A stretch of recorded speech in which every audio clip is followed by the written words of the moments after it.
Hello बच्चों, कैसे हो? उम्मीद है सबकी पढ़ाई बहुत अच्छी चल रही होगी और सबने पिछला लेक्चर भी मेरे ख्याल से देख लिया होगा। तो आज मोशन इन 1D जो काइनेमेटिक्स चैप्टर था ना, उसका आज एक टॉपिक रहता था रिलेटिव मोशन।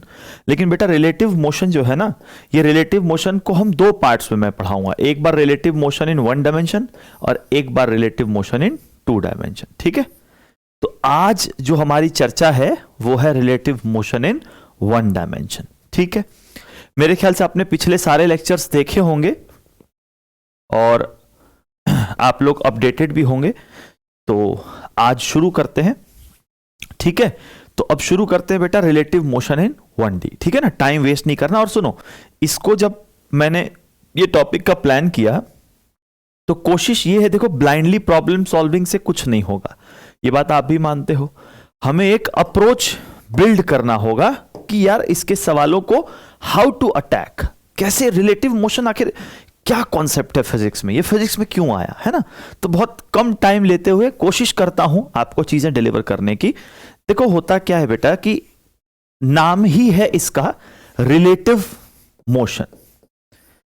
तो देखो रिलेटिव का मतलब क्या होता है समझो। रिलेटिव का मतलब यहां पर वो रिलेटिव का मतलब वो रिश्तेदार वाला नहीं है। यहां रिलेटिव का मतलब है एक रिस्पेक्ट में। जैसे मैं बताता हूं, ट्रेन के अंदर दो लोग बैठे हैं, आप अगर धरती से देखते हो तो वो दोनों लोग मूव कर रहे हैं, क्योंकि एक्चुअली दे आर मूविंग, है ना। क्योंकि ट्रेन के अंदर बैठे हो यार तो आप रेस्ट में कैसे हो, क्योंकि आप तो एक डेस्टिनेशन से दूसरी जगह पहुंच जाते हो, मतलब एक्चुअली यू आर मूविंग। लेकिन अगर मैं बैठा हूं और वो भी बैठा, तो मेरे रिस्पेक्ट में मैं क्या बोलता हूं कि यार वो बैठा हुआ है, रेस्ट में है। समझ गए? तो जब हम किसी मोशन को अपने रिस्पेक्ट में देख करके बात करते हैं, that is called relative motion. अब अपने रिस्पेक्ट में भी सर ये जरूरत तब पड़ती है जब आप खुद मूव कर रहे हो और आप मूविंग स्टेट में हो और मूव करते करते आपने एक दूसरी बॉडी को ऑब्जर्व किया और वो भी मूव कर रही थी। ज्यादातर इस सिचुएशन में ही रिलेटिव मोशन का यूज करना है। मैं फिर बताता हूं, आई एम मूविंग और मैं अपने फ्रेम से ही एक बॉडी को देख रहा हूं विच इज ऑल्सो मूविंग। तो इस फ्रेम में हम क्या बोलते हैं कि इस बॉडी को हमें देखना है। सपोज दैट बी को हमें देखना है, तो बी को देखना है तो मैं क्या करूंगा, इसमें बैठ करके और यहां से मैं बी को देख रहा हूं, तो मैं बोलूंगा velocity of B relative to या विद रिस्पेक्ट टू ए। मतलब ए को बी की वेलोसिटी क्या दिखेगी, that is the relative motion. अब सवाल यह आता है कि सर क्या इसका फायदा है, मतलब किस कॉन्सेप्ट को क्यों लगाएं। देखो मैं हमेशा कहता हूं कि फिजिक्स में सारा गेम जो है ना वो ऑब्जर्वेशन का है। ऑब्जर्वेशन मतलब आप कहां से देखते हो। एक बात बताओ बेटा, अगर आप इस सिचुएशन को ग्राउंड से बैठ के देखते, खुद सोच के देखो आप, तो ग्राउंड से देखते तो आपको बी को भी देखना पड़ता और ए को भी देखना पड़ता, because actually both are moving. लेकिन अगर आप ए के फ्रेम में बैठ जाते हो, इमेजिन करो, तो ए के जिस फ्रेम में आप बैठ गए, अब आप खुद को तो नहीं देखोगे, तो आपको केवल दिखता है सामने वाला बंदा। तो अगर आप इस फ्रेम से बैठ के ऑब्जर्व करते हो तो you have to only take one observation. आपको एक ऑब्जर्वेशन लेना है इसको। But if you are observing from the ground you have to take 2 observations, क्योंकि ग्राउंड से बैठ करके देखोगे तो ए भी मूविंग है, बी भी मूविंग है, तो आपको 2 ऑब्जर्वेशंस लेने पड़ेंगे। तो बताओ कौन सा केस सिंपल है, आसान है। तो आप बोलोगे सर ये आसान है, बिकॉज इस फ्रेम में बैठने से मुझे एक ऑब्जर्वेशन लेना पड़ता है। होपफुली आपको क्लियर होगी बातें। अब एक छोटी सी बात और बोलना चाहूंगा, बच्चों समझने की कोशिश करना कि रिलेटिव मोशन को बहुत डरावना टॉपिक नहीं बनाना है, आसान टॉपिक है। इसकी नब्ज को पकड़नी है कि ठीक है यार बात समझ में आ गई, कर लेंगे हम। और फॉर्मूला इसमें जो होता है, मैं क्योंकि बहुत एक्सप्लेन नहीं कर पाऊंगा, टाइम की लिमिटेशंस है, तो velocity of B with respect to A vector form में हमेशा होता है। देखो बेटा जहां भी वेक्टर हो इसका मतलब वहां साइन का ख्याल रखना है। ठीक है, तो velocity of B with respect to A is written as velocity of B with ground vector में minus velocity of A with ground vector में। That simple as that. और पढ़ते कैसे हैं बच्चों, वेलोसिटी ऑफ बी को देख रहा हूं विद ए, मतलब ए देख रहा है बी को, तो उसका फॉर्मूला है velocity of B with ground minus velocity of A with ground. हां, लेकिन चूंकि ये सारे फॉर्मूले वेक्टर में हैं तो प्लीज कीप इन माइंड कि हमें एक अच्छा सा यहां पर क्या ध्यान रखना चाहिए, साइन कन्वेंशन। साइन कन्वेंशन मतलब अगर कोई चीज इधर जा रही है तो पॉजिटिव बोलो, उधर जा रही है तो नेगेटिव बोलो, क्योंकि साइन डायरेक्शन मतलब वेक्टर का मतलब है कि अगर डायरेक्शन चेंज हुआ तो you should must change the sign convention. ठीक है, जैसे अब मैं आपको एक तो छोटी-मोटी बातें कर लूं कि जैसे मैंने मान लो मैं आपसे बोलता हूं बेटा कि वेलोसिटी ऑफ, जैसे मान लो एक बंदा इधर जा रहा है 20 मीटर पर सेकंड से और एक बंदा इधर आ रहा है 30 मीटर पर सेकंड से। अब एक बात बताओ, here both are moving, okay, और इनके बीच की दूरी है मान लो 100 मीटर, और किसी ने हमसे पूछा सर टाइम ऑफ मीट बताओ, मतलब ये कब मिलेंगे। बातों को समझना, देखो सर आपको हो सकता है इसका आंसर पता हो, याद हो, एक्चुअली कॉन्सेप्ट पकड़ना। देखो यहां पूछा ये दोनों कब मिलेंगे, जाहिर सी बात है दोनों एक दूसरे की तरफ आ रहे हैं तो मिलेंगे तो जरूर। कब मिलेंगे का सवाल क्या है कि अब देखो फिजिक्स में सबसे पहली चीज होती है ऑब्जर्वेशन, कि आप कहां से बैठ के चीजों को देख रहे हो। यार एक बात बताओ, अगर आप इस सिचुएशन को ग्राउंड से बैठ के देखते हो, आप धरती पे कहीं बैठे हो और आप देख रहे हो, तो ग्राउंड पे आप बैठ के देखोगे तो you will have to take 2 observations, B को भी देखना पड़ेगा और ए को भी देखना पड़ेगा। तो मैंने यही कहा था कि यहां पर ग्राउंड से अच्छा ये रहेगा कि let's sit in the frame of any of the one. तो मान लो मैं ए के फ्रेम में बैठ जाता हूं, तो अगर मैं इसके फ्रेम में बैठूंगा तो मैं खुद को नहीं देखूंगा, मैं केवल इसको देखूंगा। तो मैं क्या बोलूंगा समझना, जिसके फ्रेम में हम बैठते हैं, पहली बात तो हम ये मान लेते हैं कि हम रेस्ट में हैं। ये ट्रेन में भी होता है सर, आप ट्रेन के अंदर बैठे हो तो आप क्या बोलते हो, भाई हम तो बैठे हुए हैं, गाड़ी चल रही है, स्टेशंस आ रहे हैं, स्टेशंस जा रहे हैं। मींस कि इंसान जिस फ्रेम में बैठता है अज्यूम कर लेता है कि वो रेस्ट में, तो जिस फ्रेम में बैठे मान गए कि इसको खुद को ये रेस्ट में मान के बात कर रहा है, और इसको अब केवल बी की वेलोसिटी दिख रही है। लेकिन चूंकि ये मूविंग बंदा था तो इसको जो दिखेगा that will be the relative, क्योंकि मैंने अभी बताया था रिलेटिव का मतलब होता है कि एक मूविंग फ्रेम से दूसरे को देखना। तो जिस फ्रेम में हम इस, क्योंकि अगर ग्राउंड से देखते तो हमें दोनों को देखना पड़ता, तो मैंने बोला कि 2 को देखने से अच्छा है कि मैं एक की फ्रेम में बैठता हूं, अब जिसमें बैठेंगे वो तो रेस्ट में आ गया, तो we have to only view B. अब मैं बोलूंगा velocity of B for A के लिए बी की वेलोसिटी क्या है, formula is very simple, velocity of B minus velocity of A. By default यहां पे समझना है कि विद रिस्पेक्ट टू ग्राउंड ही होता है बच्चों, ठीक है। तो velocity of B with respect to A, B इधर आ रहा है तो आपको यहां पे माइनस साइन लगाना नहीं भूलना क्योंकि वेक्टर है, माइनस वेलोसिटी ऑफ ए इधर जा रहा था तो दैट इज +20 और आंसर इज -50। इस -50 को पढ़ना सीखो, मैं क्या बोल रहा हूं कि velocity of B with respect to A, तो ए को क्या लग रहा है समझो, ए को लग रहा है कि बी की वेलोसिटी माइनस में 50 है, माइनस में 50 है, minus means this direction is called minus और उधर को हम प्लस बोलते हैं, तो माइनस में 50 है मींस इसको लग रहा है कि ये इस तरफ माइनस में 50 की स्पीड से आ रहा है और ये खुद को किस में मान के चल रहा है, रेस्ट में। ये इसको लग रहा है कि मैं तो रेस्ट में बैठा और वो मेरी तरफ आ रहा है, ओके। लेकिन इसको उसकी स्पीड फील कितनी हो रही है, 50 की स्पीड फील हो रही है। तो कोई अगर इससे पूछेगा भैया बताओ टाइम ऑफ मीटिंग क्या है, तो टाइम ऑफ मीटिंग इसको क्या लगेगा बताओ, इसको ये लगेगा कि भैया जब ये बंदा यहां से चलता चलता मुझ तक पहुंच जाएगा तो मुलाकात हो जाएगी। तो टाइम ऑफ मीट जो होगा वो होगा distance divided by speed is 50, तो टाइम इज 2 सेकेंड, तो 2 सेकेंड में मुलाकात होगी। अब कई बच्चे ये कहेंगे कि सर ये जो टाइम निकला ये तो इसकी सोच के हिसाब से निकला। मैं यही बताना चाहता हूं कि टाइम जो होता है ना वो फ्रेम पे डिपेंड नहीं करता, मतलब आप किसी भी फ्रेम से बैठकर देखो टाइम सेम होता है।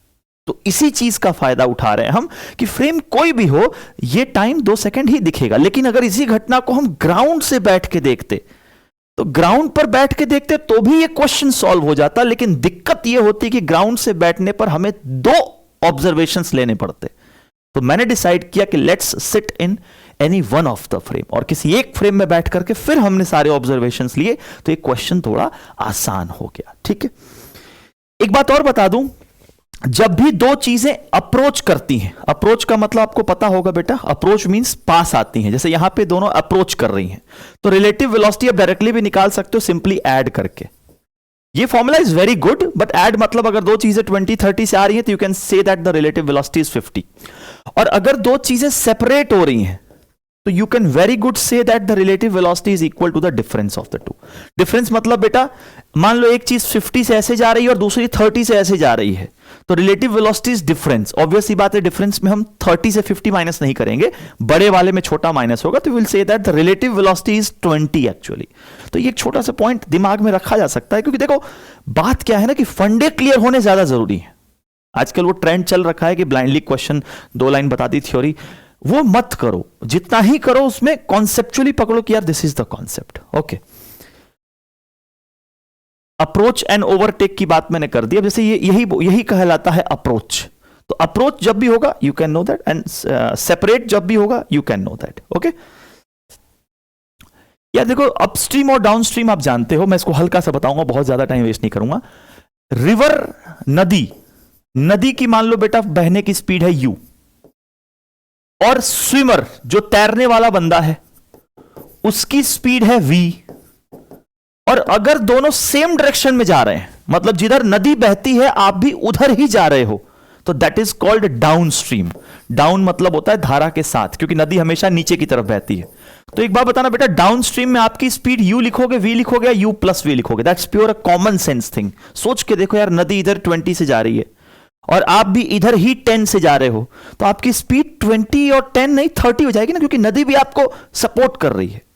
और अगर रिवर इधर है, रिवर तो इधर ही फ्लो हो रही है और आप ऐसे फ्लो कर रहे हो, मतलब रिवर के अगेंस्ट जा रहे हो आप, you are flowing against the river. तो अगर आप रिवर के अगेंस्ट जा रहे हो तो जाहिर सी बात है, आप खुद सोचो यार, नदी ऐसे बह रही है उल्टा और मैं इधर तैरूंगा तो मुझे नदी अपोज करेगी। In that case the upstream मतलब मैं ऊपर की तरफ जा रहा हूं, मतलब नदी के उल्टा जा रहा हूं।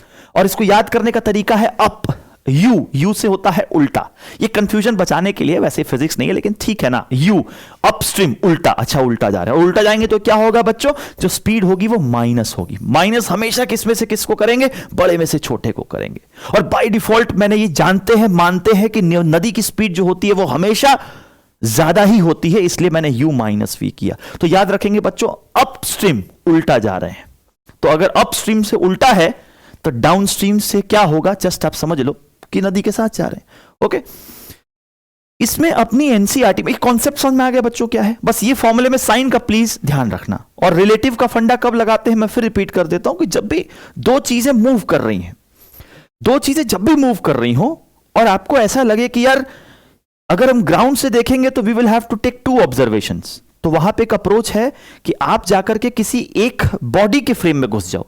और उस फ्रेम में घुसने से क्या होता है सर, उस फ्रेम में घुसने से you will have to take only 1 observation, तो वो आसान हो जाता है। और हम जिस फ्रेम में जाकर के बैठते हैं, जैसे हवाई जहाज में हम बैठ जाते हैं, तो हमारी भाषा क्या होती है कि हम तो बैठे हुए हैं, वी आर एट रेस्ट। कोई फोन भी करेगा तो आप क्या करोगे, मैं तो सो रहा हूं, मैं तो रेस्ट में हूं। लेकिन रियलिटी ये नहीं, आप भी यार हवाई जहाज की स्पीड से फ्लाई कर रहे हो। लेकिन ये है कि जिस फ्रेम में इंसान बैठता है वो खुद को अज्यूम कर लेता है कि वो बंदा मान लेता है कि जिस फ्रेम में बैठेगा ना, जिसमें बैठा है, तो वो अपने आप को अज्यूम करके चलता है कि भैया मैं तो रेस्ट में हूं, और बाकी चीजें उसको चलती हुई दिखती हैं। एक बहुत ही प्यारा क्वेश्चन है अपनी एनसीईआरटी का कि इस एक्सटी ग्राफ बनाओ, ये 3 फंडामेंटल है। मैं दिखाता हूं। यार एक बात बताओ, हमें एक्सटी ग्राफ बनाना है, मैं एक बार लिखना चाहूंगा, 1 मिनट होल्ड कीजिएगा, क्योंकि कॉन्सेप्ट्स को बिल्डअप करना इज वेरी इंपॉर्टेंट। ठीक है, देखिए बेटा, ये आपका XT, X here X means position and here T means time. तो टाइम 0 पे मान लेता हूं कि this is the position x1 and this is the position x2। मतलब जो पहला वाला बंदा था वो x1 पे खड़ा है और जो दूसरा वाला बंदा था वो x2 पे खड़ा है। मैं बहुत सिंपल भाषा में बात करूंगा। एक बात बताओ, 2 लोग 2 पोजीशंस पे खड़े, एक थोड़ा आगे एक थोड़ा पीछे, और दोनों बेटा सेम स्पीड से चलना शुरू कर दें, सेम डायरेक्शन में, तो क्या होगा आप बताओ। अगर दोनों सेम स्पीड से सेम डायरेक्शन में चलेंगे, सोचो ये भी 20 से और ये भी 20 से, तो क्या होगा बताइए। चलेंगे लेकिन इनके बीच का गैप कभी चेंज नहीं होगा। सोचो, इनके बीच का गैप चेंज नहीं होगा, क्यों? क्योंकि जितना ये आगे चलेगा टी टाइम में, ये भी टी टाइम में उतना ही आगे चला जाएगा, तो ये गैप तो वही रहेगा ना। मींस कि ये दोनों चलना शुरू करेंगे, लेकिन जो ये गैप है ना इनके बीच का, ये गैप कभी चेंज नहीं होगा। मेरी बात सुनना sir, slope position time graph का slope, this is velocity, this is v2 and this is v1। तो ठीक है ना, दोनों चलना शुरू किया, लेकिन this is the condition when v1 is equals to v2। तो अगर v1 v2 बराबर होंगे तो जो ये गैप था ना इनके बीच में सेपरेशन, मान लो ये सेपरेशन 10 मीटर का था, तो कुछ देर के बाद भी ये सेपरेशन जो है वो 10 मीटर ही रहेगा, ये सेपरेशन जो है वो 10 मीटर ही रहेगा, क्योंकि अगर दो चीजें सेम स्पीड से सेम डायरेक्शन में जाती हैं तो ये सेपरेशन कम ज्यादा नहीं, सेम ऐसा जाता है, ये ध्यान रखना। मान लो यहीं पर कोई हमें ये कह दे, होपफुली आप इसको देख लो, स्क्रीनशॉट लेना है तो ले लो, लेकिन चीजें स्क्रीनशॉट दिमाग में लेना बहुत जरूरी है, ये ऐसे स्क्रीनशॉट लेने से कुछ नहीं होगा। नेक्स्ट है, मान लो यार ये तो मैंने आपको बता दिया, किसी ने कहा सर सपोज करो v1 is greater than v2। v1 is greater than v2 का मतलब क्या है कि जो बंदा पीछे है, मेरी बातों को ध्यान देना बच्चों, जो बंदा पीछे है v1 x1, और जो आगे है वो कौन है 2, दिख रहा होगा ना पोजीशन पे, देखो ये पीछे है और ये थोड़ा आगे है। एक बात बताओ, कहता है पीछे वाला बंदा तेज चल रहा है, तो क्या होगा आप इमेजिन करो, आगे वाला बंदा धीरे चल रहा है।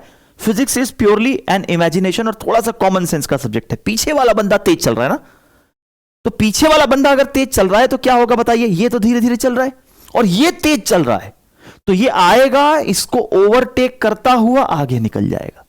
मतलब कि दोनों कहीं ना कहीं तो मिलेंगे और मिलने के बाद इनके बीच का सेपरेशन बढ़ता जाएगा। आप समझ रहे हो मेरी बात को, मिलेंगे तो क्या होगा, देखो बच्चों, मिलेंगे को मैंने कैसे दर्शाया, ध्यान से देखिए, मिलेंगे को मैंने ऐसे दिखाया है कि दोनों का कहीं ना कहीं पोजीशन सेम हो गया। देखो आप इस पॉइंट पे दोनों मिल गए, मिलने का मतलब दोनों का एक्स देखो यहां पर सेम है, तो जाहिर सी बात है अगर पीछे वाला बंदा तेज चलेगा तो वो आगे वाले को ओवरटेक कर जाएगा, और ओवरटेक करने के पहले कहीं वो मिलेंगे, मिलने का मतलब सेम पोजीशन पे आएंगे, और उसके बाद फिर वो आगे निकल जाएगा, तो मतलब इसके बाद इनके बीच का जो सेपरेशन है ना, वो सेपरेशन है वो इंक्रीज होता चला जाएगा।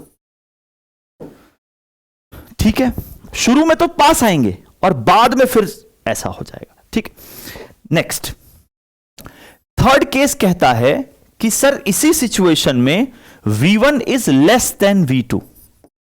इसको समझो, v1 मतलब पीछे वाला बंदा धीरे चल रहा है और आगे वाला बंदा तेज चल रहा है, तो क्या होगा सोचिए, सर पीछे वाला धीरे है, आगे वाला तेज है, तो अगर ये धीरे धीरे चले और ये तेज चले तो आपको भी कॉमन सेंस है कि इनके बीच का जो फासला है, सेपरेशन है, वो बढ़ता चला जाएगा।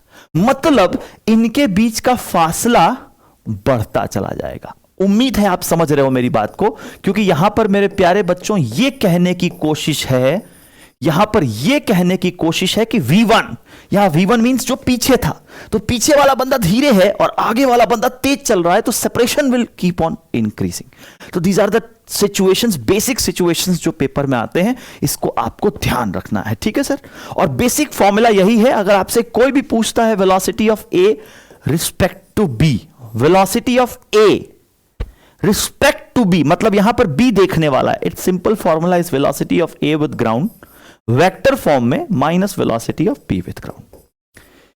क्या यही फॉर्मूला एक्सेलरेशन के लिए भी हो सकता है? बिल्कुल हो सकता है सर। एक्सेलरेशन ऑफ ए मतलब ए का एक्सेलरेशन बी के नजरिए से, तो इसका फॉर्मूला भी होगा acceleration of A with ground minus acceleration of B with ground. किस फॉर्म में बेटा? वेक्टर के फॉर्म में। ठीक है, अभी कुछ क्वेश्चंस करेंगे तो और अपने को क्लैरिटी आ जाएगी। ठीक है, अभी 1D चल रहा है, आप ध्यान दीजिएगा।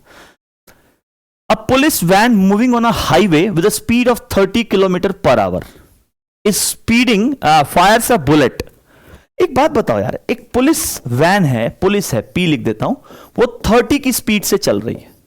देखो फिजिक्स के न्यूमेरिकल को सॉल्व करने का एक अपना मजा है, अगर आपके फंडे अच्छे तो यू विल एंजॉय इट। एक पुलिस 30 की स्पीड से चल रही है और वो पुलिस वाला एक गोली भी फायर कर देता है, ठीक है, और गोली उसने चला दी, बुलेट भी चला दिया, मतलब समझ रहे हो ना मेरी बात को। और बुलेट की फायरिंग की स्पीड है 150 metre per second. Metre per second को 18/5 से डिवाइड करके 30, 18 3 जा 54, 540 किलोमीटर पर आवर उसने क्या चला दी मेरे बच्चों? गोली भी चला दी। और आगे चोर भागे जा रहे थे सेम डायरेक्शन में 192 की स्पीड से। ये चोर थे, वो 192 की स्पीड से भागे जा रहे थे। तो क्वेश्चन है कि ये बुलेट आकर के किस स्पीड से चोरों को हिट करेगी। आप एक बात सोचो बेटा, ये एक बात आप सोचो कि मैंने एक पत्थर को 3 की स्पीड से फेंका, अगर मैं रेस्ट में हूं तो मैं 3 से ही फेंकूंगा, लेकिन मान लो मैं खुद 10 की स्पीड से दौड़ रहा हूं और फिर 3 से फेंक भी दूं, तो क्या होगा बताओ? मेरी स्पीड तो इस डायरेक्शन में 10 थी ही, और चूंकि बॉल मेरे हाथ में है तो बॉल की स्पीड भी 10 है, क्योंकि मेरे साथ साथ दौड़ रहा है वो, और ऊपर से मैंने और 3 की स्पीड इधर दे दी, तो बॉल की स्पीड 10 होगी या 13 होगी? ऑब्वियस सी बात है 13 होगी। इसीलिए आपने देखा होगा जो भाला भी फेंकते हैं, जो गेम होते हैं ना, जो नीरज चोपड़ा भी खेलते हैं, वो फेंकने वाला, उसका नाम भूल रहा हूं मैं, तो उसमें देखा है लोग दौड़ करके फेंकते हैं, क्योंकि दौड़ने से एक अपनी स्पीड आ गई भाले में और फिर फेंक दिया तो और स्पीड बूस्ट हो जाती है। तो यहां पर जिसको ये समझ आ गया कि पुलिस वाले 30 से चल रहे थे और उन्होंने इस डायरेक्शन में 150 मीटर पर सेकंड से गोली भी चला दी, तो जो बुलेट की जो रियल स्पीड हो गई बच्चों, वो हो गई 570 किलोमीटर पर आवर। अब सोचो ये 570 की स्पीड से आगे जा रहा है और ये बेचारे भाई साहब जा रहे हैं 192 की स्पीड से। आप खुद बताओ क्या ये गोली जाकर के उसको लगेगी? सोचो तो जरा, ये 192 से जा रहा है और ये 570 से आ रहा है, हिट कर देगा। तो किस वेलोसिटी से हिट करेगा? वेरी सिंपल है, velocity of bullet with respect to thief कितना है? थीफ के रिस्पेक्ट में बुलेट की स्पीड क्या है? थीफ के रिस्पेक्ट में, तो ये है velocity of bullet minus velocity of thief. By default बेटा ये ग्राउंड होता है, तो वेलोसिटी ऑफ बुलेट इधर है तो प्लस 570, वेलोसिटी ऑफ थीफ भी इधर ही है तो प्लस 192। आप इसको माइनस करोगे, आपका आंसर आएगा कितना आएगा देखना एक बार, ये 8 हो जाएगा, ये 7 हो जाएगा और ये 3 हो जाएगा, 378 किलोमीटर पर आवर। ये होगी इसकी हिटिंग स्पीड। कितना प्रैक्टिकल क्वेश्चन था देखो, है ना, कितना कॉमन सेंस का क्वेश्चन था देखो। अब यहां पर देखो, मैं यही कह रहा था कि ये एक सिचुएशन को देखिए क्या है। मैं इसको यहां पे इसको हटा देता हूं और मैं यहां पे आपको समझाने की कोशिश करता हूं। देखो बच्चों, ये एक टावर है और कहता है कि सेम टाइम पर यहां से एक बंदे ने 20 मीटर पर सेकंड से बॉल को नीचे फेंका और उसी वक्त एक दूसरे बंदे ने बॉल को 20 मीटर पर सेकंड से ऊपर फेंका, एंड दिस टावर का जो हाइट है वो 40 मीटर है। बताओ कब मिलेंगे? This is the situation. यार इतना तो सबको पता है कि ये मिलेंगे जरूर, ये मिलेंगे जरूर, लेकिन बच्चों ये पूछा है कब मिलेंगे। अब आप बताओ, you can visualize this situation from ground also. आप ग्राउंड से बैठकर भी इस घटना को देख सकते हो, लेकिन अगर आप ग्राउंड से बैठ करके इसको देखोगे, you will have to take 2 observations. आपको 2 ऑब्जर्वेशंस लेनी पड़ेंगी, इसको भी देखना पड़ेगा, इसको भी देखना पड़ेगा। तो मैंने क्या प्लान किया कि मैं इस सवाल में I will not take 2 observations, I will take only 1 observation. और उसका रास्ता क्या है कि आप किसी एक की फ्रेम में चले जाओ। सपोज दैट मैं इसकी फ्रेम में घुस जाता हूं। अब मैं जिसकी फ्रेम में घुसूंगा, अज्यूम हो जाता है कि ये अपने आप को रेस्ट में मानेगा, और ये बंदा बैठ करके ए को देख रहा है, तो he will write velocity of A with respect to B, which is velocity of A minus velocity of B. मेरे प्यारे बच्चों, ए की वेलोसिटी नीचे की तरफ है, I will write it as -20, और बी की वेलोसिटी ऊपर की तरफ है, I will write it as +20। तो इसका आंसर है -40 मीटर पर सेकेंड। थोड़ा इसको विजुअलाइज करो। Velocity of A with respect to B, A की वेलोसिटी बी के लिए -40 है, मींस इसको ये बॉल, इसको लग रहा है कि मैं तो रेस्ट में हूं, और इसको ये बॉल यहां से नीचे माइनस में 40 की स्पीड से आती हुई दिख रही है। नाउ इट्स आस्किंग कि कितनी देर के बाद ही विल मीट इट। तो बेटा ऑब्वियस सी बात है कि अगर इससे पूछा जाए कि भैया बताओ टाइम ऑफ मीट क्या होगा, क्योंकि time is frame independent, time is frame independent, तो इससे अगर पूछे कितनी देर में मीट होगा, तो he will say that the distance is 40, travelling with the speed of 40 metre per second.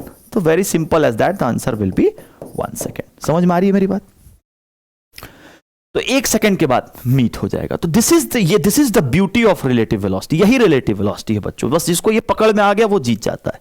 ये क्वेश्चन देखो, 2 trains A and B of length 400 meter each are moving on 2 parallel tracks with a speed of 72 km per hour। भाई साहब 2 trains हैं, very good, और ये एक ही पटरी पर नहीं है। पैरेलल का मतलब आप समझ रहे हो, लेकिन मैं एक में दिखा रहा हूं कि ऐसे साइडवेज। ये भी 400 मीटर लंबा ट्रेन है, ये भी 400 मीटर लंबा ट्रेन है। This is moving with the speed of 72 kilometre per our and this is also moving with the speed of 72 kilometre per our. एक काम करते हैं, 72 किलोमीटर पर आवर को मीटर पर सेकंड में चेंज कर देता हूं, क्योंकि ये मीटर में है। तो मीटर पर सेकंड में चेंज करने के लिए एज यू नो 72 को 5/18 से मल्टीप्लाई करना पड़ता है। 18 4 70, this is 20 metre per second. Means बच्चों हम ये कह सकते हैं कि this is moving with the speed of 20 और this is also moving with the speed of 20। सही बात बोल रहा हूं बेटा, ये भी 20 से चल रहा है और ये भी 20 से चल रहा है। Very good. तो मतलब बेसिकली सिचुएशन क्या है कि दो ट्रेन 20 मीटर पर सेकेंड की स्पीड से चल रही हैं। Very good. आगे कहता है द ड्राइवर ऑफ ए, नहीं है, A is ahead of B, sorry, B ये है और ए ये है, तो A is ahead of B. The driver of B decides to overtake है। अच्छा, बी वाले ड्राइवर ने सोचा कि मैं इसको ओवरटेक ही कर देता हूं और इसने अपनी गाड़ी को एक्सेलरेट किया इससे। Okay, very good. इसने एक्सेलरेट किया 1 मीटर पर सेकेंड स्क्वायर से और 50 सेकेंड के बाद बी के गार्ड ने ए के ड्राइवर को पास भी कर दिया। मींस अगर मैं पिक्चर बनाऊं तो 50 सेकेंड्स के बाद होपफुली ऐसा ही पिक्चर होगा, होपफुली यही होगा ना बेटा। बी के गार्ड जो था उसने ए के ड्राइवर को क्रॉस कर दिया, means train is basically bypass, चली गई। तो पूछता है यार बताओ इनके बीच का सेपरेशन क्या था। देखो सवाल को पढ़ के मेरा अप्रोच क्या है, मैं हमेशा बात करता हूं अप्रोच, क्योंकि अप्रोच बहुत जरूरी है। आंसर तो आप याद भी कर लोगे, 3 बार करोगे। तो सुनो मेरी बात, यहां पे 2 ट्रेन चल रही हैं। Very good. अब दोनों ट्रेन मूविंग है। अगर मैं इस घटना को ग्राउंड से बैठ के करूं तो भी ये सॉल्व होगा, बट ग्राउंड से बैठूंगा तो I will have to take 2 observations. इसको भी देखना पड़ेगा, इसको भी देखना पड़ेगा। तो मैंने ये प्लान किया कि मैं किसी एक की फ्रेम में चल जाता हूं। बच्चा पूछता है सर किसकी फ्रेम में जाए? भाई साहब आप किसी की फ्रेम में भी जा सकते हो, इससे कोई मैटर नहीं है। तो मैं काम करता हूं, मैं इसकी फ्रेम में घुस जाता हूं, कोई दिक्कत नहीं। आप किसी की फ्रेम में घुस सकते हो यार। मैं एक ही फ्रेम में घुस गया। अब बताओ मैं जिसकी फ्रेम में घुसूंगा बेटा वो अपने आप को किस पे मान के चलता है? रेस्ट में। अब बताइए सर मैं ए की फ्रेम में घुसा, मतलब ए ने खुद को रेस्ट पे मान रखा है और ए किसको देखेगा? ए विल ऑब्जर्व बी। अब ए जो है वो यहां से बैठा बैठा बी को देख रहा है। अब ध्यान से मेरी बात सुनना। ए भाई साहब बैठे हुए हैं और यहां से अब किसको देख रहे हैं? इमेजिन करिए बी को। आप सब मुझे बताइए velocity of B with respect to A. मेरी वर्डिंग्स को कैच करना बेटा। Velocity of B with respect to A will be u B minus u A. And initial velocity इसकी भी +20 थी क्योंकि इधर आ रहा था और इसकी भी +20 ही थी। तो बच्चों देखा जाए तो रिलेटिव वेलोसिटी इनके बीच में 0 दिखेगा, क्योंकि आप समझ रहे हो सर दोनों ही 20 से चल रहे थे, इनके बीच में कोई रिलेटिव मोशन तो हो ही नहीं रहा है। Okay, acceleration of B with respect to A. A को अब बी का एक्सेलरेशन भी देखना है, तो this will be simply formula acceleration of B minus acceleration of A. बेटा इसका एक्सेलरेशन +1 है, इसका तो कोई एक्सेलरेशन नहीं, उसी स्पीड से चल रहा है, तो acceleration of B will be +1 metre per second square. उसके बाद आप बताओ कि ये बंदे ने इसको ओवरटेक कर दिया। तो एक बात बताइए, इसके को अगर इसके गार्ड को मैं देखता हूं तो इसकी गाड़ी ने ओवरटेक किया, तो ये गार्ड पहले यहां था और अब ये गार्ड यहां पहुंच चुका है। बताओ गार्ड ने कितना मोशन किया? यहां पे गार्ड को क्यों देख रहे हैं समझो बेटा, क्योंकि ट्रेन तो एक कंटिन्यूअस बॉडी है यार। तो कंटिन्यूअस बॉडी में आप किसी एक पॉइंट को देखो, तो मैंने गार्ड के पॉइंट को पकड़ा। अब चाहो तो ड्राइवर को भी इसके देख सकते थे, सेम आंसर आता है। मैंने इसके गार्ड को पकड़ा कि इसका गार्ड पहले यहां था और पास हो गया, मींस गार्ड यहां आ चुका है। तो गार्ड कितना चला? 400 प्लस x प्लस 400। तो the displacement relative can be called as 800 plus x। और ये सारे ऑब्जर्वेशन कौन देख रहा है? ए में बैठा बंदा को अब लग रहा है कि मैं तो रेस्ट में, उसको लग रहा है केवल वही ट्रेन आ रही है, तो उसको रिलेटिव वेलोसिटी शुरू में 0 दिख रही है, उसको एक्सेलरेशन रिलेटिव +1 दिख रहा है, उसको रिलेटिव डिस्प्लेसमेंट ये दिख रहा है। जब सब कुछ रिलेटिव में हमें पता है तो we can very simply use the equation of motion. Reminder, equation of motion तब लगाते थे जब एक्सेलरेशन इज कांस्टेंट। क्या यहां भी एक्सेलरेशन कांस्टेंट है? Very good. तो इक्वेशन ऑफ मोशन कहता है s is equals to ut। बस यहां पर सारा डेटा बेटा रिलेटिव वाला है, तो relative velocity 0, ut plus half a t कितना था बेटा? 50 सेकेंड, 50 का स्क्वायर 2500। ये चीज अगर कैंसिल आउट कर दें, दिस इज 1250। तो आप देखो well and good, x is equals to minus करेंगे दैट विल बी 450 मीटर। मतलब इनके बीच का जो सेपरेशन था वो कितना था? 450 मीटर। यहां पर अगर किसी बच्चे को इसमें डाउट है तो मैं बताना चाहूंगा कि रिलेटिव मोशन में भी आप ये सारे फॉर्मूले लगा सकते हैं। s is equals to ut plus half at square, बहुत खूबसूरती से लगा सकते हो। बस आपको डिस्प्लेसमेंट कौन सा लेना है? रिलेटिव। स्पीड कौन सी लेनी है? रिलेटिव। एक्सेलरेशन कौन सा लेना है? रिलेटिव। क्या टाइम भी रिलेटिव लेना है? नहीं, क्योंकि टाइम रिलेटिव नहीं होता, time is frame independent, time frame पे डिपेंड नहीं करता है, क्योंकि वक्त फ्रेम पे डिपेंड नहीं करता है, टाइम टाइम होता है, बाकी क्वांटिटी, स्पीड, डिस्प्लेसमेंट, ये सारी चीजें, वेलोसिटी सॉरी, एक्सेलरेशन, ये फ्रेम डिपेंडेंट होती हैं, ठीक है। This is also very good question. On a 2 lane road, ये एनसीईआरटी का क्वेश्चन है, 2 लेन रोड है, 2 लेन आप समझते हो ना, इधर इधर, ठीक है। Car A is travelling with the speed of 36 kilometre per hour. Okay, very good. क्या मैं इसको मीटर पर सेकंड में कन्वर्ट कर दूं? कर देता हूं। तो 5/18, 36 into 5/18, that will be 10 metre per second. तो A is moving with the speed of 10 metre per second and this is A. Okay, and oh sorry, एक मिनट, कोई बात नहीं। और कहता है sir B and C approach. अच्छा, इसके इधर बी है, ये ऐसे आ रहा है, और इधर सी है, वो ऐसे आ रहा है, and they both are approaching with a speed of 54 kilometre per hour. Okay, तो ये 54 kilometre per our, typing mistake है, 54 किलोमीटर पर आवर की स्पीड से दोनों अप्रोच कर रहे हैं। तो 54 को अगर हम मीटर पर सेकंड में कन्वर्ट करें तो 54 इंटू 5/18, 18 3 जा 54, that is something 15 metre per second. तो मेरे बच्चों this his speed is also 15 metre per second, और इसकी स्पीड भी कितनी है बेटा? 15 मीटर पर सेकंड। बहुत सुंदर। कुछ एक ऐसा वक्त आया जब इनके बीच का फासला भी 1000 मीटर था और इसके बीच का फासला भी 1000 मीटर था। ओके, तो व्हाट मिनिमम, अब ये क्या चाहता है कि acceleration of B is required to avoid an accident, या फिर B decides to overtake A before C.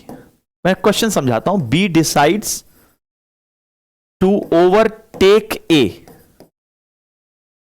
Before C. बहुत सुंदर। पहले क्वेश्चन की खूबसूरती को आप देखो, मैं क्या बताता हूं। एक बात बताओ, ये भाई साहब इधर जा रहे हैं, एक बंदा पीछे से भी आ रहा है सेम स्पीड से, और एक बंदा उधर से भी आ रहा है सेम स्पीड से। एक ऐसा वक्त आया कि दोनों के बीच का फासला भी सेम था, 1000 मीटर 1000 मीटर। एक बात बताओ बेटा, जो बंदा इधर से आ रहा है उसकी मुलाकात, बेशक स्पीड सबकी सेम है, इन दोनों की स्पीड सेम थी, लेकिन इस ए वाले से इसकी मुलाकात पहले होगी। क्यों? बिकॉज जब ये उल्टी दिशा में आते हैं, तो सोचो ना, जब उल्टी दिशा में आते हैं, तो मैंने अभी पढ़ाया था कि जब कोई चीज उल्टी दिशा में आती है तो रिलेटिव वेलोसिटी एड अप हो जाती है, क्योंकि ये भी इधर जा रहा है, ये भी, मतलब दोनों एक दूसरे के पास ही तो आ रहे हैं, लेकिन ये बंदा भी उसी स्पीड से चल रहा है, लेकिन यहां पर मिलने में इसको टाइम लगेगा, बिकॉज ये दोनों सेपरेट हो रहे हैं, तो रिलेटिव वेलोसिटी माइनस होगी। मतलब इस केस में टाइम ज्यादा लगेगा इसको इससे मिलने में, और ये वाला बंदा इससे पहले मिल जाएगा। और थोड़ा सा अगर कॉमन सेंस लगाए तो आप इसको प्रेडिक्ट कर सकते हो। सोचो ना यार, ये खुद ही इसकी तरफ जा रहा है, लेकिन ये इससे दूर जा रहा है, तो ऑब्वियस सी बात है, इसको टाइम ज्यादा लगेगा, इसको टाइम कम लगेगा। तो बी ने क्या देखा कि जब ये दूरी बराबर दिखी, तो बी की मन में इच्छा हुई कि B decides to overtake A. B के मन में एक ख्याल आया कि मैं ए को ओवरटेक कर लेता हूं सी से पहले, सी से पहले ओवरटेक कर लेता हूं। तो बताइए क्या एक्सेलरेशन रखें? मेरे बच्चों बताओ, बी को जीतना नहीं है, बी को किससे जीतना है? पहले आप ये बात बताओ मुझे। बी को जीतना है सी से। मेरी बातों को आप ध्यान सुनना बेटा, मैं इसको हटा देता हूं। बी को जीतना नहीं है, मार्क माई वर्ड्स। बी को, अरे इसको क्या हुआ, बी को जीतना नहीं है। मैंने क्या बोला बच्चों? बी को जीतना नहीं है, बी को ए से बी को सी से जीतना है, सी से पहले इसको ओवरटेक करना है। तो पहले यार जिससे जीतना है उसको तो एनालाइज करो, सी को पहले एनालाइज कर लेते हैं। आप बताइए, सी ए की तरफ, दोनों अपोजिट डायरेक्शन में आ रहे हैं, तो अगर मैं सी और ए की बात करूं तो इनके बीच की रिलेटिव वेलोसिटी डायरेक्टली आप बोल सकते हो, ऐड कर दो, मींस 25 मीटर पर सेकेंड, और इनके बीच का सेपरेशन इज 1000। तो अगर मैं आपसे पूछूं कि टाइम कितना लगेगा इनको मिलने में, तो you will say that distance separation divided by speed, which is simply 40 seconds. मतलब यार सी जो है वो इसको 40 सेकेंड में मिल जाएगा। अब उसको जीतना है सी से, मींस बी के पास जो मैक्सिमम टाइम है वो 40 सेकेंड है, क्योंकि जीतना है। जीतने का मतलब होता है कि आप उससे पहले आओ, मैं पहले को हटाओ, मैं बोल रहा हूं चलो पहले 40 सेकेंड्स ले लेते हैं, क्योंकि ये 40 सेकेंड में इससे मिल जाएगा। तो he has maximum time of 40 seconds. 40 second से ज्यादा समय वो ले ही नहीं सकता। थोड़ा सा सोचो मेरे बच्चे, थोड़ा सा थॉट प्रोसेस चेंज करो। तो इसके पास टाइम है 40 सेकेंड्स, इसको इससे मिलने के लिए रिलेटिव सेपरेशन कवर करना पड़ेगा 1000 मीटर। इनके बीच की रिलेटिव स्पीड जो है वो आप डायरेक्ट माइनस कर दो, 15 में 10 गया which is 5 metre per second, और इसका रिलेटिव एक्सेलरेशन को a मान लेता हूं, वही तो मुझे निकालना है। तो I can simply use the formula 1000 is equal to relative velocity into time plus half a, और टाइम था 40 मीन्स 1600, क्योंकि टाइम इसके पास 40 सेकंड्स क्यों है, क्योंकि इसको इससे जीतना है, ये 40 सेकंड में उससे मिल जाएगा, तो he has maximum 40 seconds. Let's solve it. 200 ये हो जाएगा बेटा 800 is equals to a into 800, very good. तो एक्सेलरेशन आया 1 मीटर पर सेकेंड स्क्वायर। मतलब भैया अगर ये 1 मीटर पर सेकेंड स्क्वायर के एक्सेलरेशन से गाड़ी को रेस देगा तो ये इसको 40 सेकेंड्स में पार कर जाएगा, बट इसको तो जीतना है। जीतने का मतलब कि his acceleration should be greater than 1 metre per second square. 1 metre per second square से थोड़ा ज्यादा रेस देगा तो 40 सेकेंड से पहले उससे मिल जाएगा, मुलाकात हो जाएगी। Okay, very good. यह भी क्वेश्चन बहुत ही खूबसूरत क्वेश्चन है, ध्यान सुनना, थोड़ा एनालिसिस का क्वेश्चन है। एक बेल्ट है, और ध्यान सुनना बच्चों, ये एक बेल्ट है, ऐसा होता है ना एयरपोर्ट पे बेल्ट्स होती हैं जो घूमते रहती है कॉन्स्टेंटली, ऐसे घूम रहा है, ये ऐसे घूम रहा है, ओके ना। और एक लड़का इस पे दौड़ रहा है, ठीक है। ये 50 मीटर की दूरी पर इसके मम्मी और पापा खड़े हैं, लेकिन ये दोनों इस बेल्ट पे ही खड़े हैं, ये किनारे नहीं खड़े। आप ये मत सोचना कि आप इसमें सोचोगे यार ये तो किनारे खड़े तो गिर ही जाएंगे, ऐसा नहीं है। बेल्ट बहुत बड़ा है, आप इमेजिन करो एयरपोर्ट पे जाओगे ना, बेल्ट बहुत बड़ा होता है, मतलब 1-1, 2-2 किलोमीटर का बेल्ट होता है, चलता रहता है उसमें सामान। तो उस बेल्ट पे उसके पापा यहां खड़े हो गए, उसकी मम्मा वहां खड़ी हो गई, और बीच में बच्चा दौड़ रहा है। लेकिन चूंकि ये सारे लोग बेल्ट पे खड़े हैं, मतलब ये सब लोग बेल्ट के साथ ही चल रहे हैं, ये बात समझाने की कोशिश है। Velocity of belt is 4 kilometre per our. तो वेलोसिटी ऑफ बेल्ट जो है ना बेटा, वो 4 किलोमीटर पर आवर है। यहां लिख देता हूं, तो बेल्ट की वेलोसिटी 4 किलोमीटर पर आवर है। और ये ध्यान, ये देखो, ये समझने वाली बात है, चूंकि उसके पापा, उसकी मम्मा और बच्चा सारे बेल्ट पे ही हैं, तो ना चाहते हुए भी सबकी स्पीड 4 किलोमीटर पर आवर तो हो ही गई ना। कहता है चाइल्ड की स्पीड है 9 किलोमीटर पर आवर। ये लाइन ध्यान देना, velocity of child with respect to belt is 9 kilometre per hour. बेटा इस वर्ड को ध्यान देना, ये velocity of child with ground नहीं है, ये velocity of child with belt है। इसका मतलब समझो क्या है, बच्चे मतलब नहीं समझते भाई। Velocity of child with belt का मतलब क्या है कि अगर कोई बंदा इस बेल्ट पर खड़ा है, जैसे इसकी पापा, इसकी मम्मा, मान लो इसके फादर है और इसकी मदर है, तो कोई अगर बेल्ट पे खड़ा है तो उसको उस बच्चे की स्पीड 9 दिखेगी। आप समझना मेरी बात को, velocity of child with belt is 9, मतलब अगर आप बेल्ट पे खड़े होकर के उस बच्चे को देखोगे तो आपको वो 9 की स्पीड से दिखेगा। तो पहली बात तो बताओ कि अगर वेलोसिटी ऑफ चाइल्ड बेल्ट पर खड़ा होकर के देखेंगे तब 9 दिख रहा है, तो अगर कोई मुझसे पूछे कि सर इसको डिकोड करो, तो मैंने बोला velocity of child with belt can be written as velocity of child with ground minus velocity of belt with ground. और बेटा velocity of child with belt is +9, velocity of child with ground हमें निकालना पड़ेगा, और velocity of belt with ground is इधर ही लो +4। तो plus minus minus उधर गया तो हम डायरेक्ट लिखते हैं ओहो velocity of child with ground is 13 kilometre per our. मतलब अगर कोई धरती पर खड़ा होकर के देख रहा है, अगर कोई धरती पर खड़ा होकर के देख रहा है तो उसको चाइल्ड की स्पीड 13 दिख रही है। ये बात देखो, और क्यों दिख रही समझो, क्योंकि बच्चे की स्पीड बेल्ट पर 9 है, लेकिन जो धरती पर खड़ा है उसको तो बच्चा उधर भागता दिख ही रहा है, प्लस बेल्ट भी उधर जा रही है, तो बेल्ट की स्पीड खुद 4 और लड़का उधर 9 से दौड़ रहा है, तो उसको तो जो दिखेगा वो 13 दिखेगा ना। थोड़ी सी बुद्धि खोलनी पड़ेगी हमें। तो ये सिचुएशन है। तो कहता है सर कि velocity of child running in the direction of belt, तो अगर बच्चा बेल्ट की डायरेक्शन, मान लो ये बेल्ट ऐसे जा रहा है, तो बच्चा अगर बेल्ट की डायरेक्शन में दौड़ेगा तो उसकी स्पीड 13 दिखेगी। दूसरा क्वेश्चन कहता है वेलोसिटी ऑफ चाइल्ड रनिंग, तो बताओ velocity of child with belt, लेकिन यहां कहता है ये लड़का ऑपोजिट टू बेल्ट दौड़ रहा है। ऑपोजिट टू बेल्ट का मतलब अगर बेल्ट के साथ दौड़ता तो प्लस है, बेल्ट के उल्टा दौड़ेगा तो velocity of child with belt will be written as -9 kilometre per hour. यही खूबसूरती है, इसी को समझना है कि velocity of child with belt अगर वो उल्टा दौड़ना शुरू कर देगा तो उधर की दिशा माइनस होगी, तो -9 किलोमीटर। फिर आप इसको डिकोड करो तो velocity of child with ground minus velocity of boy with ground, sorry belt with ground is -9। Velocity of child with ground निकालना है, और वेलोसिटी ऑफ बेल्ट तो आपका उधर ही जा रहा है सर, तो बेल्ट की वेलोसिटी आप मेरे बच्चों, बेल्ट की वेलोसिटी तो आप लिखोगे प्लस में ही 4, ये -9 उधर जाएगा तो velocity of child with ground will be equal to -5।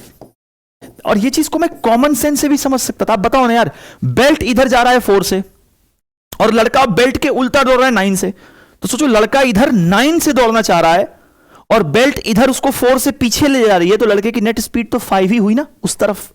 तो दिस इज द आंसर। अब यहां क्या कहता है सुनना सर, यह सवाल बहुत ही शानदार सवाल है। लड़का एक बार मम्मा की तरफ पापा की तरफ दौड़ के जाता है, एक बार लड़का मम्मी की तरफ दौड़ के जाता है। तो पूछा है कि बताओ दोनों केस में कितना टाइम लगेगा, मतलब पापा के यहां से दौड़ के मम्मी की तरफ गया और मम्मी के यहां से दौड़ के पापा की तरफ आया, तो कितना टाइम लग रहा है उसको। यहां बच्चे गलती कर जाते हैं।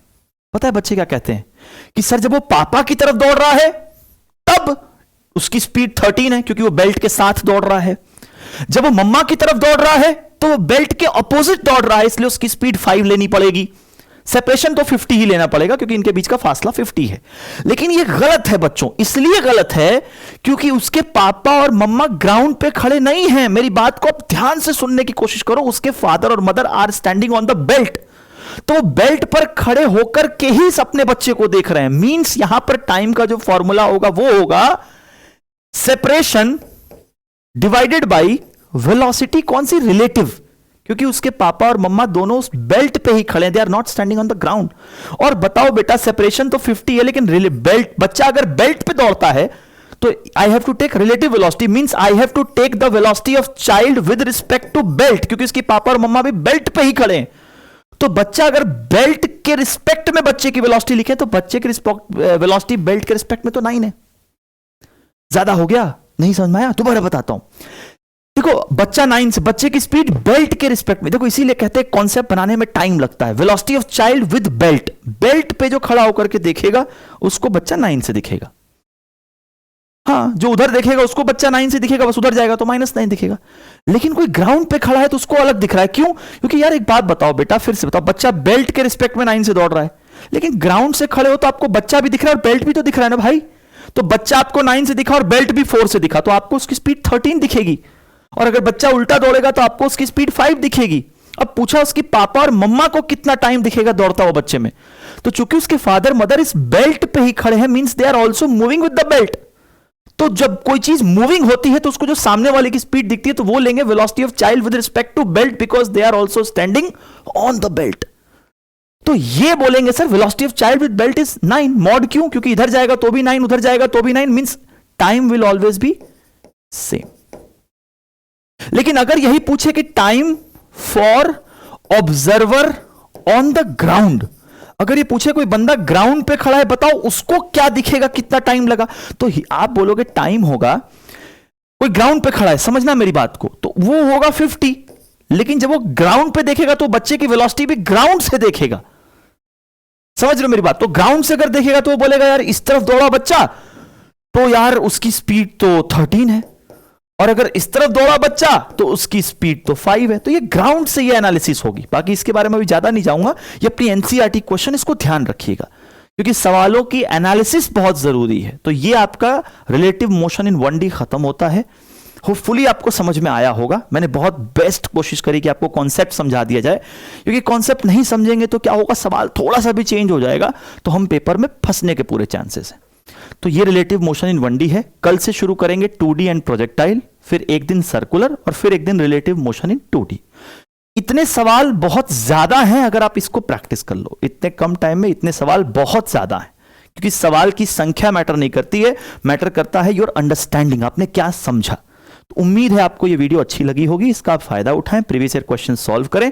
If you find it worth, आपको लगता है कि ये वर्थ इट है तो प्लीज शेयर, प्लीज कमेंट, कुछ सजेशंस हो तो बताइए। तब तक पढ़ते रहिए, फिर मिलते हैं अगले वीडियो में। Take care, bye bye.